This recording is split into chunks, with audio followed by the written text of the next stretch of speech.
puedo. Bueno, listo entonces. Bueno, el tema que me toca disertar hoy es infecciones asociadas a catéteres. Es un tema importante porque alrededor del 70% de los pacientes que están internados van a ser portadores de algún tipo de catéter para infusión de medicación. Las infecciones asociadas a catéter son la tercera causa de infección intrahospitalaria, y entre el 15 y el 30% de las bacteriemias nosocomiales, o sea, de las infecciones del torrente sanguíneo intrahospitalarias, son secundarias al uso de catéteres vasculares. Tiene una mortalidad atribuible de entre el 16 y el 25%, y la incidencia va a depender de varios factores. Pero dentro de los más importantes va a estar el tipo de catéter que se utilice, la frecuencia de la manipulación y los factores del huésped. ¿Qué factores del huésped son los más importantes? Si está internado, en qué tipo de unidad está internado, cuáles son las patologías de base, por qué motivo tiene el catéter y el estado de inmunosupresión si es que lo presenta el paciente. Entonces, ¿cómo se producen las infecciones asociadas a catéter? Hay 4 mecanismos básicos que son la infección a través de la colonización, desde la piel, en el sitio de inserción, el ingreso de las bacterias por el sitio de inserción, la contaminación intraluminal, ya sea con la manipulación a través de las manos del personal, o cuando uno conecta los viales de suero, la siembra hematógena, que es la menos frecuente, una de las menos frecuentes, o sea, de un paciente que tiene una bacteriemia con un foco en otro lado, la bacteria se adhiere a la superficie del catéter y produce posteriormente una infección asociada al catéter, o por la contaminación del líquido de infusión. Esos son los 4 mecanismos básicos. Pero el que se lleva el mayor protagonismo es la colonización a través de la piel o de las manos del personal, ya sea al colocar el catéter o al manipular. Entonces, para poder hablar todos el mismo idioma, tenemos que hablar primero de los tipos de catéteres que tenemos, hablando de catéteres vasculares, ¿no? Entonces vamos a tener los periféricos, que se dividen en venosos y arteriales. Nos vamos a referir solamente a los catéteres venosos periféricos, que son las famosas vías periféricas, que usamos todos, los conocemos, y después están los catéteres de tipo centrales, que los vamos a clasificar en 2 grandes grupos, de corta permanencia y de larga permanencia. Los de corta permanencia son los catéteres venosos centrales, que son los famosos Arrow, o la vía central que se utiliza habitualmente, y los catéteres centrales de inserción periférica. Después voy a explicar cada uno. Y los de larga permanencia, estos son colocados a través de un procedimiento quirúrgico y se clasifican en tunelizados y con reservorio. Más adelante voy a hablar de esto. Ahora voy a hacer referencia a los catéteres venosos periféricos, o sea, las vías periféricas, que son las que más se utilizan en la práctica asistencial. Son dispositivos que se insertan en una vena periférica, como ven en el dibujo. Son para tratamientos de corta duración, lo ideal es que duren menos de una semana. Y las complicaciones más frecuentes son la flebitis o la induración por extravasación de la solución o el líquido infundido. Esto representa entre el 2,5 y el 40% de las complicaciones de las vías periféricas. Y si bien tienen un riesgo mucho menor que el de los catéteres venosos centrales de infección, o sea, mejor dicho, no de infección, sino de bacteriemias, su mayor uso hace que en número absoluto se equiparen. Entonces, voy a hablar de la flebitis. La flebitis es una induración o eritema con aumento de la temperatura local o alrededor del sitio de inserción de un catéter venoso periférico. La mayoría son producidas por irritación química que produce la sustancia infundida y no por una causa infecciosa. La presencia de inflamación, a su vez, si uno no realiza medidas para disminuir esa inflamación, favorece a la colonización bacteriana y posterior infección. O sea, si uno deja una vía infiltrada funcionando o una flebitis funcionando, lo que va a pasar posteriormente es que se va a colonizar y se va a infectar. Y no hay, en cambio, cuando hay una bacteriemia asociada a un catéter venoso periférico, es poco probable que se asocie a datos clínicos de inflamación local.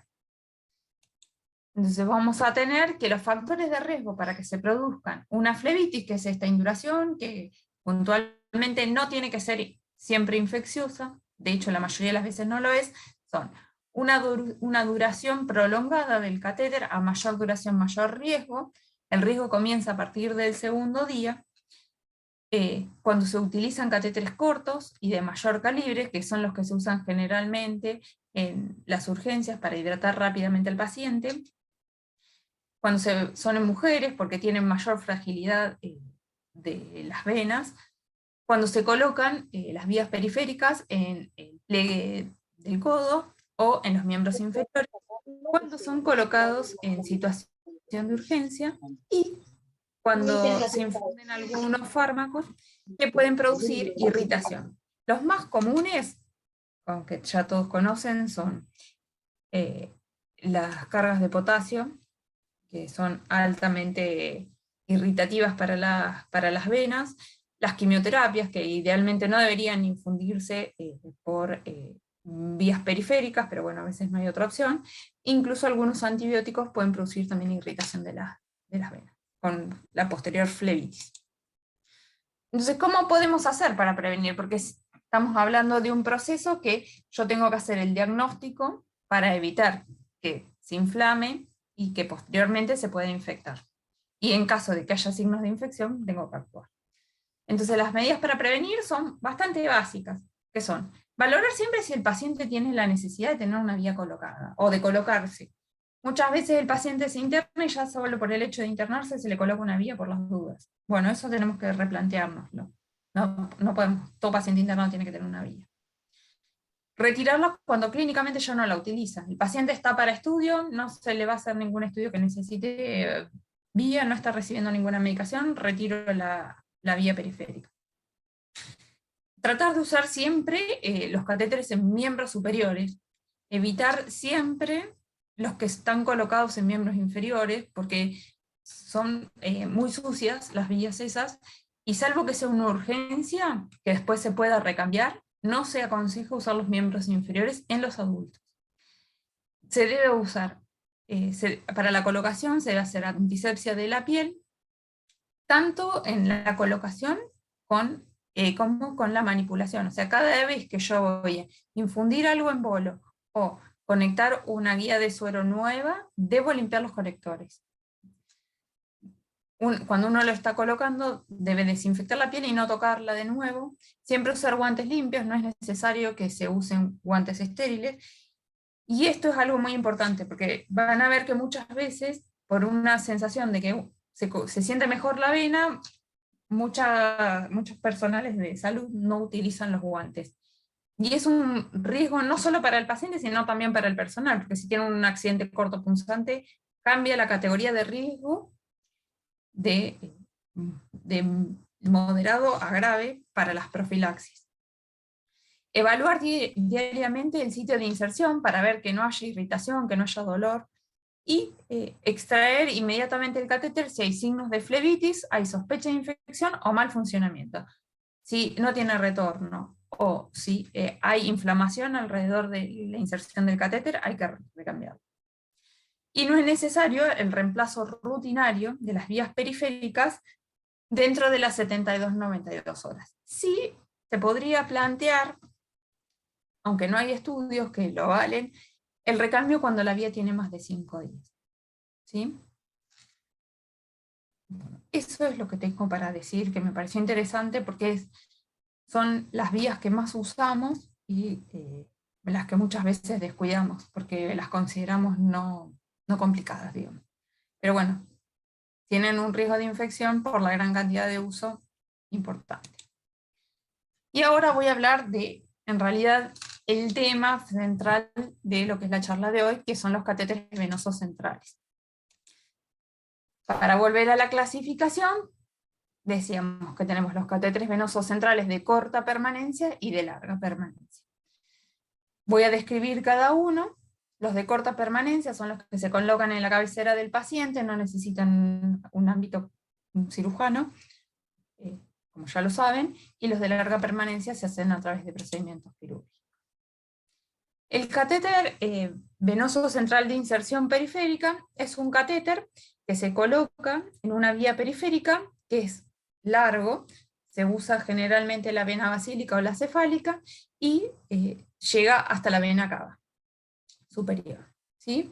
Tiene poco riesgo de complicaciones porque al ser un catéter tan largo, no tiene riesgo, o sea, no tiene un riesgo mayor de complicaciones. No es un catéter que nosotros usemos habitualmente, creo que en cierto punto por falta de disponibilidad y por falta de práctica en el uso. Después tenemos los catéteres no tunelizados, que estos son los que más utilizamos en la práctica hospitalaria. Son los catéteres venosos tipo barro, o lo que nosotros decimos siempre vía central.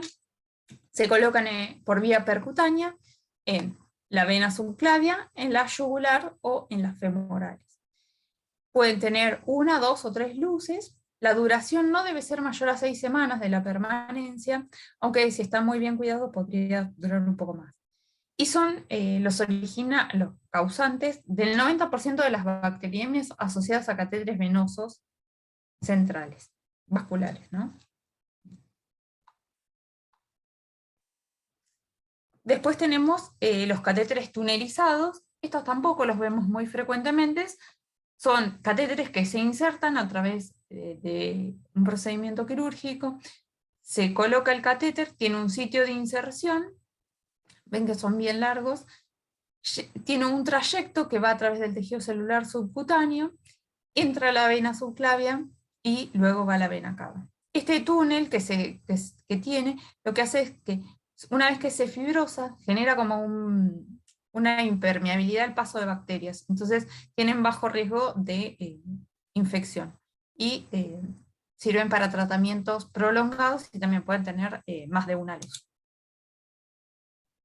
Y por último tenemos los catéteres con reservorios implantables, que por ahí los vemos más en los pacientes que necesitan tratamientos a largo plazo, por ejemplo, quimioterapias. Son dispositivos que también es un catéter que tiene un reservorio, el cual va por debajo de la piel, tiene una membrana a través de la cual se accede al reservorio. Entonces se coloca el catéter y cuando uno tiene necesidad de usarlo, se hace la apertura del catéter, se punza a través de la piel, se punza la membrana, y con unas agujas especiales que vienen para este tipo de catéteres, se puede hacer la infusión. Cuando se termina de usar, se cierra el catéter y el paciente conserva el catéter. Tienen una posibilidad de infección bastante poco frecuente, por suerte, y también, bueno, se colocan de manera quirúrgica. Ahora, ¿cuáles son los factores de riesgo para que un paciente tenga una bacteriemia asociada a catéter? Bueno, va a depender de varios factores. Va a depender de factores que tengan que ver con el paciente, factores que tengan que ver con el catéter, y factores que tengan que ver con el lugar donde se encuentra internado el paciente, o donde realiza su atención. Entonces vamos a tener que los pacientes que tengan neutropenia, los pacientes que tengan tratamiento quimioterápico, los pacientes que tengan pérdida de la integridad cutánea, por ejemplo, los pacientes con quemaduras extensas, o los pacientes con psoriasis que tengan gran superficie corporal comprometida, o los pacientes que tengan enfermedad grave, los pacientes desnutridos, los pacientes añosos, tienen más riesgo de tener infecciones asociadas a catéter. También lo son cuando tiene una infección en otra localización, por esto que hablábamos de la vía hematógena, cuando tiene alterada la flora cutánea. Generalmente estos son en pacientes que tienen alteración de la barrera cutánea, como los que dije antes de los quemados y los pacientes con lesiones grandes, y la falta del cumplimiento de los protocolos de colocación y manipulación de los catéteres. Estos son los que tienen que ver con el paciente. Y dentro de los que están ligados al catéter, va a depender del componente, del material del cual está compuesto el catéter. Algunos materiales tienen mayor riesgo de trombogénesis o de capacidad de adhesión de las bacterias. El lugar de inserción, Esto se hace referencia a que la colocación subclavia es mucho más limpia, lo que le decimos nosotros, tiene menos riesgo de infección que la yugular, y ni que hablar de la femoral. La cantidad, el tamaño del catéter es otro punto a tener en cuenta. El número de luces, ¿esto en qué relación tiene? Si el catéter tiene una sola luz, se va a manipular mucho menos que si tiene 2 o 3 luces. El uso del catéter que se le dé, no es lo mismo que el paciente se conecte una vez por semana o una vez cada 15 días para recibir quimioterapia, que tenga un catéter que se usa todos los días para infundir medicación, alimentación para parenteral inotrópicos en una terapia intensiva, por ejemplo. ¿Cuáles son las estrategias para manejar el catéter? El tipo de inserción, si es un catéter tunelizado o no, ya dijimos que los catéteres tunelizados tienen menos riesgos de infección por el túnel propiamente dicho, que los catéteres, por ejemplo, Arrow, que tienen una manipulación y una colocación más sencilla. La duración del catéter, o sea, cuánto tiempo tiene el catéter puesto el paciente, y que se coloque en situación de emergencia. Y obviamente los que son ligados a los cuidados del paciente, que son los pacientes que tienen catéteres que se colocan y se utilizan en terapia intensiva, tienen mucho más riesgo de infección, como ya les había dicho, que los pacientes que, por ejemplo, lo usan solo para quimioterapia, a pesar de que por ahí tienen neutropenia, pero en esas situaciones se usa mucho menos el catéter, solamente para infundir medicación de vez en cuando, a diferencia de en terapia intensiva o en nefrología, que se usa más habitualmente. Y también en los hospitales universitarios, que sabemos que siempre en esa categoría de hospital hay más riesgo de infección porque hay menos experiencia del personal de salud. ¿Y cómo hacemos el diagnóstico? Bueno, el diagnóstico de infección asociada a catéter, siempre ahora hablando de los catéteres venosos centrales, va a tener dos pilares: el diagnóstico clínico y el diagnóstico microbiológico. Dentro del diagnóstico clínico vamos a tener que las infecciones se van a clasificar en localizadas y sistémicas. Dentro de las localizadas vamos a tener la infección del sitio de inserción o del sitio de salida, en algunos lugares lo van a encontrar de esa manera, la infección del túnel, en los que son tunelizados, y la infección del bolsillo, en los que son con reservorio. Y después tenemos a las infecciones sistémicas, que vamos a tener las bacteriemias asociadas a catéter, no complicadas, y las que presentan complicaciones como bacteriemia persistente, tromboflebitis séptica, endocarditis, o complicaciones metastásicas a larga distancia como abscesos pulmonares, cerebrales, osteomielitis o endoftalmitis. Que por suerte no las vemos tan frecuentemente porque generalmente hacemos diagnóstico más temprano, pero bueno, son posibles complicaciones. Entonces, volviendo al tema, el diagnóstico clínico. Este es en el sitio de salida. Este tipo de infección es más frecuente en las vías centrales comunes, se caracteriza por la manifestación está en el sitio de salida o de inserción, como lo quieran ver, va a presentar eritema, induración, aumento de la sensibilidad, que puede o no tener exudado, en un área que compromete los 2 centímetros alrededor del sitio de inserción. Si ustedes ven, acá se ve no solamente eritema, seguramente tiene induración, sino que también tiene secreción. Acá no hay ninguna duda. Ahora en esta tendríamos que ver bien, capaz que la foto miente un poco, si el área eritematosa abarca más de 2 centímetros. Siempre hay que tener en cuenta los puntos, porque a veces se puede infectar los puntos de fijación, y eso igual termina siendo una infección asociada a catéter posteriormente. Pueden o no tener síntomas sistémicos, y pueden o no este tipo de infecciones del sitio de salida, acuérdense que estas son localizadas, pueden tener compromiso vascular, endovascular. A esto se refiere puntualmente la bacteriemia. Después tenemos la infección del túnel, que es la misma definición, que es el aumento del eritema, de la sensibilidad y o de la induración mayor a 2 centímetros en el sitio de inserción o en el trayecto subcutáneo del catéter tunelizado. También pueden estar asociados o no a bacteriemia. Todo esto va a depender de la evolución de cada uno de los pacientes. Y la infección del bolsillo puede manifestarse de varias maneras, como por ejemplo secreción a nivel del bolsillo, asociado a signos de flebosis, o induración alrededor del bolsillo, o que haya ruptura espontánea de la membrana que forma. ¿Se acuerdan que les dije que estaba el reservorio, tiene una membrana y por encima está la piel? A veces, si se rompe esa membrana interna, que uno se da cuenta cuando lo manipula, es un signo importante de que hay probablemente una infección por debajo. O que haya necrosis de la piel. Este paciente se ve exposición del material y en este también.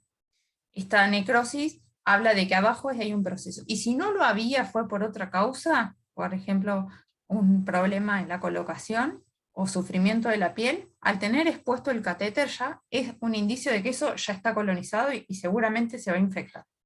Así que es una indicación de retiro. Y estas también pueden estar o no asociadas a infecciones endovasculares. Claramente no es lo mismo tener una infección localizada en un catéter que tener una bacteriemia asociada a un catéter, ¿no? Las conductas son distintas.